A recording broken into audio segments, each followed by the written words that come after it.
Bonsoir, bonjour, ça dépend herbe, vous êtes partout, vous êtes dans mon kilipé dans le monde. Les alliés de la bino lido. Il y a que chaque fois, la chaîne de YouTube et Liba TV, pour la relation conscience du peuple congolais, la chaîne congolais partout, vous êtes dans mon kilipé dans le monde. Parce que tout comme le temps qu'Africain congolais, il faut à la mouka, à soit conscience, il y a maïla moto. Parce que nous avons beaucoup de Afrique, le Congo, et qu'on développe quand on a besoin de congolais, africain. Tout ce qu'on a c'est que l'Union européenne, les Américains, les Français, nde bakoluka bolamu na biso parce que tovandi bango te pita molai toyeba midele très bien oyo balobaka na oyo basalaka ezala lolenge moko te eza na mokili moko te partout na mokili mpe na monde eza na place moko te baeuropéen baaméricain bakenda baluka bolamu ya peuple wana partout bafrançais baaméricain union européen bakendaka kaka butu moi mpona kopie kodétruire bamboka mpona koprofite na bomengo oyo mboka wana eza bango bapie bayiba bango mpona intérêt na bango ça veut dire que ekozala pasi mpe mawa tant que africain congolais kati ya butu moi ke bolamu na ye mpe kobonga na ye koutaka na bamindele baeuropéen bato balingi te biso baafricain bacongolais to développe bato baoluka butu moi ke ndenge nini bakoyiba biso kopie bomengo oyo eza na mabele na biso mais peuple africain kedasaki bino ke na chaîne na biso ya youtube tolobela telema makambo ebele tolobela makambo lelo oyo etali makambo ya business nde nini ekozala ke congolais africain ovali na mabele na yo eza tellement riche eza na bomengo eza na bamatière première nyonso nzambe apambola bapesa yo mais eza na bapays mosusu na mokili mpe na monde baza kovivre kaka jusque mpona tourisme ça veut dire baovivre kaka mpona nguba pamba mpe batongi mboka na bango baza barichesse te oyo biso bacongolais baafricain toza na mona mabele na biso mais africain oyo nzambe apesi ye apamboli ye mais africain congolais sikoolelaka pasi elo babutu moke pasi na biso bacongolais baafricain ekosila na bamindele te baeuropéen te parce que bango bayaka mpona kopie biso bayaka te mpona koluka bolamu no congolais africain ozala malamu olia malamu ça veut dire que bolamu na yo congolais africain kote ovandi ekoutaka epa na yo moko ça veut dire que africain congolais il faut ayeba valeur ya culture valeur ya bonzambe mpe valeur ya mabele oyo avandi lelo osala mpasi na sano video moko omonake ndenge nini bachinois chinois atika mboka na ye na chine azwa na afrique mpona kosala bilanga mais biso na kongo na kati ya afrique likambo etali bilanga bachine congolais bachine africain balinga kosala bilanga te tolobi likambo etali bilanga oyo eza likambo ya mikolo boye non mais chinois awatika mboka na ye libanda azoya na kati ya afrique mpona koinverse mpona kosala bafere yaloba na babutu moke esalanga mpasi mpe matona mona bachine africain bacongolais baafricain biso partout banoir na mokili na monde tozotika afrique tozokoluka koya na poto asike na poto eza paradis poto eza na nyonso zoka nde bamindele bango moko na bamboka tovandi mpona bazala malamu mpona badeveloppe bakende koyiba na afrique ça veut dire que afrique eza kote nesi bilanga na bango kote nzambe atya nyonso biso baafricain tovandi na kati ya afrique na kati ya congo toyebi valeur ya mabele na biso te valeur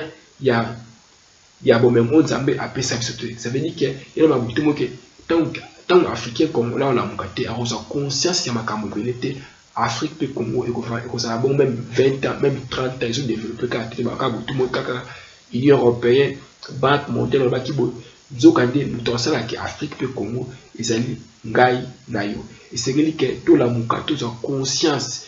ntina 2021 congolais africain aokanisa butu moke bolamu nde kokute epa bapaya nzoka nde bolamu na yo kokute epa na yo moko mokolo okozwa conscience ya mayele ya bamoto ozomina bonzambe na mpe culture mpe identité oyo biso baafricain bacongolais tobungisaki mais peuple congolais na selo image na bokomona ndenge nini lelo osala mpasi ke bachinois baotika maboko na bango bazoya na kati ya afrique mpona kosala bilanga koinverse makambo ebele eza badomaine ebele eza kaka te mpona bachinois mais eza mpe na baloposo mosusu par exemple baotika bamboka na bango na poto balibani bachinois bazoya na afrique mpona kosala bafere mais tant ke yo mo congolais africain ovali na mabele wana oluka ke otika afrique congo oya na poto kasi poto paradis nzoka nde kote ovandi eza paradis eza na nyonso nzambe apesa yo mais nayesa bino likambo moko ekamwisa bino boyeba ngo ke afrique ezali futur ya lobi ça veut dire que na bamboko biso tovandi na poto na Amérique, l'Europe, et ça c'est un avenir. Avenir à mon kili, mon pape à monde, et en Afrique. Mais ça, biso mon Afrique, na toyebite, tous le kima Afrique, koya awa na poto. Nous avons avenir à mon kili à monde, et qu'on en Afrique. Et on monique, entreprise c'est belé, et minene, te belé, comment comprendre, même par exemple, européen, minene belé, américain, français, comme qu'on est en Afrique, qu'on investit, qu'on se ma belé, qu'on se ma belé, parce qu'il va comprendre que avenir un monde et qu'on a lobby Afrique. Ça veut dire qu'après Chine et qu'on a Afrique, ça veut dire que et comme tant qu'il va comprendre africain partout vous savez dans mon dans le monde, bon qu'il de l'Afrique, bon se mon terrain, bon investir parce que comme ça les belé dans Congo et d'Afrique ezali. Mais africain ba congolais devant de kalima boko to ka moitié le biso monique oui na mboka no moko monique comme étranger. Ça veut dire que tant que koki que africain ba congolais to kende to sur ba terrain ba espace na mabele na biso na parce que avenir à lobby ya sur beaucoup to vendre na France te na Autriche te na Amérique te mais avenir à mon kilpe na monde ezali na Afrique. Mais biso ba africain tellement tous animaïla pour moto toyebi na monte que avenir est en Afrique. Au biso africain to vandi kuna to ka to kima to ana poto to kasi que poto a eza paradis nzoka nde richesse o etongi pour Europe pe ba pays to vandi ana même Amérique et routi kuna. Ça veut dire que africain congolais faut à la mukaso conscience mais le to le même makambo o te ba faire ba business makambo ça les est belé. Ça veut dire que le domaine ba bengi bilanga koboko là par exemple ba soso ba mama bata bangulu eza tellement na mbongo ebele soki ba pays so mona par exemple na Nigeria au mona ke eza na bato ebele ba soko investir na domaine. Ça veut dire que ba jeunes congolais ba africains partout dans mon kila pe na monde o ba sana na ba moyen o ba sana ba mbongo ba bino ko sana na moté botala côté ni boko ko investir na mbongo. Ça veut dire que ba jeunes congolais ba africains partout dans mon kila pe na monde o ba sana pour ça que ça va faire, que ça va business, que ça va camber dans Congo et en Afrique. Tout ça va opportunité moko. Opportunité moko ils ont tellement ébélé au bis machine congolais africain. Donc ça pour nous développer ba beaucoup de développer Afrique. Ça veut dire que na ba butu moke bis ba congolais africain. Toute la question c'est que là ni mboka pe Afrique ça les lio. Toute la question que là on ni yo congolais africain ko ça pour na mboka no pe Afrique ça ni développer. Mais là ça a participé ma comme congolais c'est en 2021. Alors quand c'est que bola mune ko utepa ya bapa ya zoka ni bola mune comme l'Afrique ko uteka pa na moko singili ke to la muka to zwa conscience maila bomoto maila bomoto peuple congolais botela muki vidéo na bomona ke ndenge nini ba chinois ba tika mboka na bango zo na kati na Afrique na Mozambique ko investir ba comme ba patron yo congolais africain tellement maila bomoto non ensuite mais valeur mabele na hôtel toujours kotika koza baboyi bana misala ya ba chinois avant zaki ba européen lelo ekomi ba chinois peuple congolais peuple africain et c'est ba chinois congolais partout aussi dans mon kilpe dans monde to la muka pona ko développer ba mboka na biso botala bongo to zonga na chaîne na biso ya YouTube ya Liba TV. Peuple congolais peuple africain nasi bomoni ndenge nini des chinois na baila kati ya pays na biso na Afrique na Mozambique ndenge nini bango bakomi ba boss ba développeurs africains bazo sala bilanga bango bavandi bazo tala peuple congolais jusqu'à quand biso ba africains ba congolais tokola mukwa tokozwa conscience maila bo moto peuple africain te bango ke mabele l'Afrique eza ya biso Congo pe Afrique muto ça qui est développé ça ka biso. Mais le seul la passe que congolais même le côté bilanga koboko na basoso ba mabata amona ngo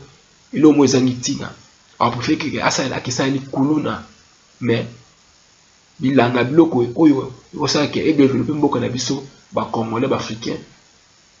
ba valeur na moté nzoka nde côté ko gagner ba millions de dollars ba millions de dollars na business na ba faire oyo ezali ya bangulu ya basoso ya oitali bilanga. Ça veut dire que les anciens machines congolais partout vous avez dans mon kilpe dans le monde badomaine kuta koinverse eza yango wana yango moto eza avenir ya lobi mingi na kasi na biso toyebi te ke ti tokóma na 2030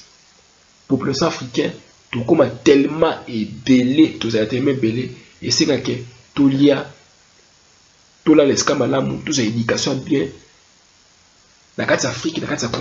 kati ya congo kote ya koinverse eza tellement ebele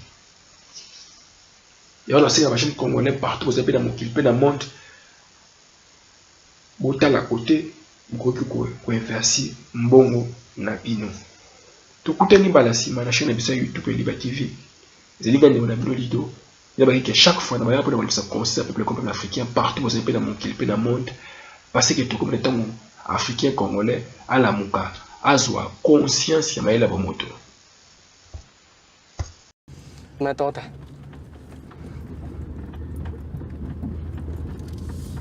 这个保姆呢她是当地人，我小女儿非常喜欢她。